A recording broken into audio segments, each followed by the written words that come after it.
Eternal Atake by Lil Uzi Vert was one of the most anticipated albums of the 2010s, joining the likes of Astroworld and Whole Lotta Red. The rollout for Eternal Atake was a messy one, and only those who were a part of the journey may remember it. So in this video, I want to talk about what happened to the original Eternal Atake. Yep, that's right. The version that actually ended up releasing wasn't actually what it was initially supposed to sound like. The story of Eternal Atake includes label issues, rap beefs, people losing thousands of dollars to leaks, and a bunch of empty promises. So without wasting any more time, let's just get right into the story. Welcome to Eternal Atake. On August 25th, 2017, Lil Uzi Vert released their album Love Is Rage 2, which would go on to gain commercial success, and it sprung Uzi into the mainstream, marking them as a cultural icon. The album features songs such as The Way Life Goes, 20 Minutes, Neon Guts, and a re-release of their most successful song, XO Tour Life. And naturally, after such a successful run, fans started wondering when Uzi's next album would be, which wouldn't be teased until almost 11 months later. On July 16, 2018, Uzi announced the title of their next album, Eternal Atake. They would go on to explain what the title meant in another tweet. Eternal means forever, and Atake means to overtake. Beautiful. And then on July 31st, 2018, on Uzi's birthday, they released the Eternal Atake cover art, which is very different from what we ended up with. But as most diehard fans know, it was really iconic at the time. Not only was the cover art iconic, but it also revealed the theme of the album, which was Heaven's Gate. Heaven's Gate was a cult that was discovered on March 26, 1997, after 39 members had committed a mass suicide, consuming applesauce laced with deadly chemicals that were washed down with vodka. The bodies wore tracksuits with black Nikes, and the bodies were covered with purple cloths. The leader of this cult went by the name of Marshall Applewhite, whom Uzi seemed to base a lot of his inspiration around. Members of Heaven's Gate viewed their suicides as an exit from the human vessels, believing that their souls would float into a spaceship carrying God and bring them to the next level of existence. This spaceship was supposed to follow the Hale-Bopp comet, which was rumored to fly across the sky the same night of the incident. Now, I know that's really dark, but this actually isn't the first time that an artist has referenced this cult. In 2017, Frank Ocean actually used Heaven's Gate imagery in his Nike's music video. But unexpectedly, on September 18, 2018, Lil Uzi Vert dropped their highly anticipated single, New Paddock on my wrist, white diamonds and shit's in pink. The snippet for this went viral due to the Instagram dance that was accompanied with it. But then, shortly after, it was revealed that New Paddock only dropped because it didn't make the album. So, kind of sad, but funnily enough, this was the song that actually turned me into an Uzi superfan. Happy birthday to that bitch. She the one that sucked my dick. And you know, the sound for Eternal Atake was really gearing up to be something special. And a few of the snippets that the fans wanted to see released were Zoom, Proud of You, of course, Rolly featuring Chief Keef. All of these were great. And then, you know, my personal favorite, Trap This Way. Still to this day, you can find tweets of me spamming this snippet under Uzi's tweets like all the time in 2019. And then a few months would go by, and in December 2018, Uzi announced at a concert that Eternal Atake was finally finished. Fans rejoiced, believing that everyone's snippets were finally gonna find an official release. Everyone was excited and awaited a possible early 2019 release. Well, unfortunately, the hype was cut short.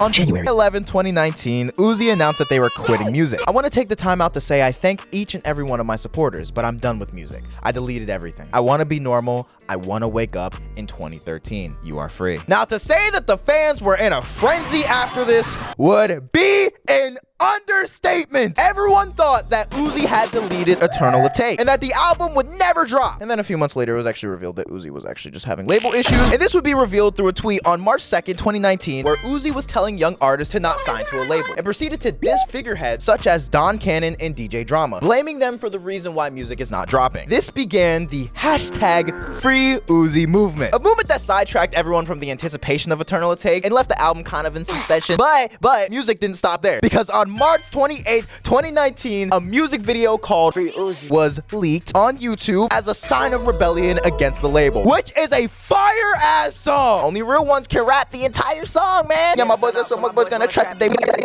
Oh my god. And then on March 27th, the day before that music video was released, it was actually revealed that Uzi signed to Jay-Z's Rock Nation for a management deal, which helped Uzi gain control over dropping music, which then led Uzi to dropping his singles Sanguine Paradise and That's a Rag on April 9th, fueling the hype train for Eternal Atake once again. During this whole label debacle, DJ Drama actually went on to claim that Uzi had the blessings to drop Eternal Atake whenever they'd like, which questioned Uzi's narrative on whether they actually had the power to drop Eternal Atake. But to the fans, that did not seem to matter, because on June 5th, 2019, a video surfaced of a fan asking Uzi when Eternal Atake was gonna drop, and they answered with, "Let's get it, let's get it.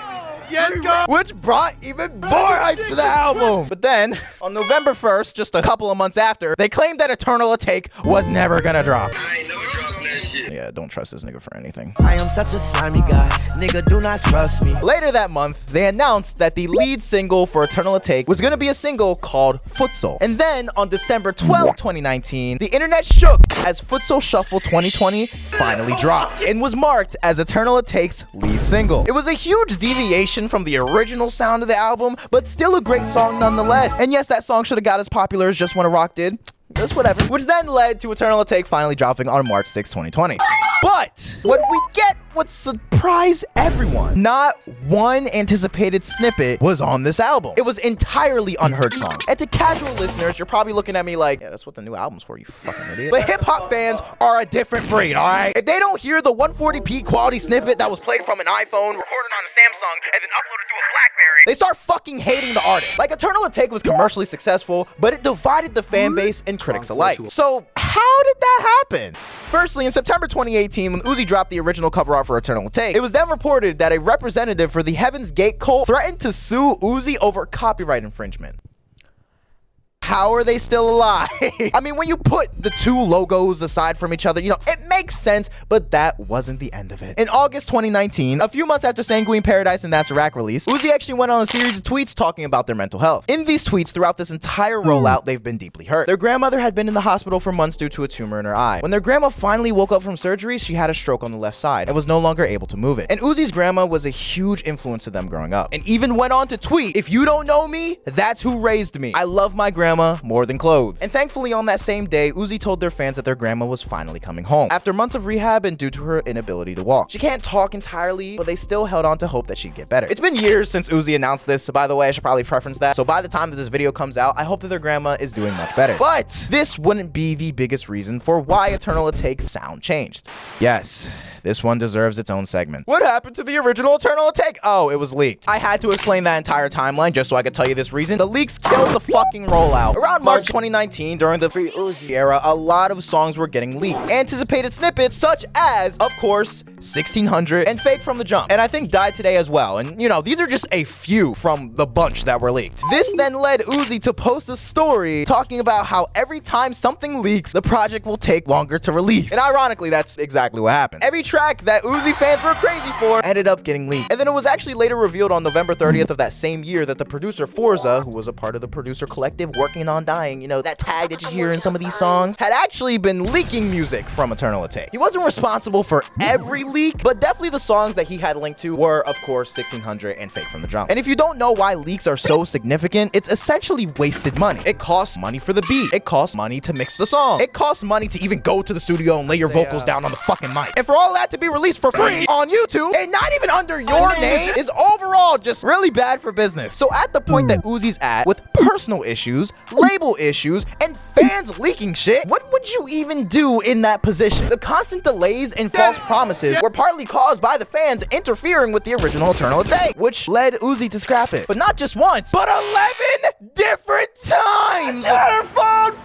What the fuck? And we wouldn't even get an official sound reveal for the new Eternal Atake until February 7th, 2020. That was when the character Renji was introduced. Renji was the character that essentially represented Uzi's melodic side, and Renji would even get an entire song dedicated to that entire sound on March 1st when That Way dropped, which then led into March 2nd, 2020 when Uzi revealed a second character in the Eternal Atake story called Baby Pluto. And Baby Pluto represented Uzi with the fucking hard-ass flows. I came in with a new 40 Glock, which then leads us back to the release of Eternal Atake.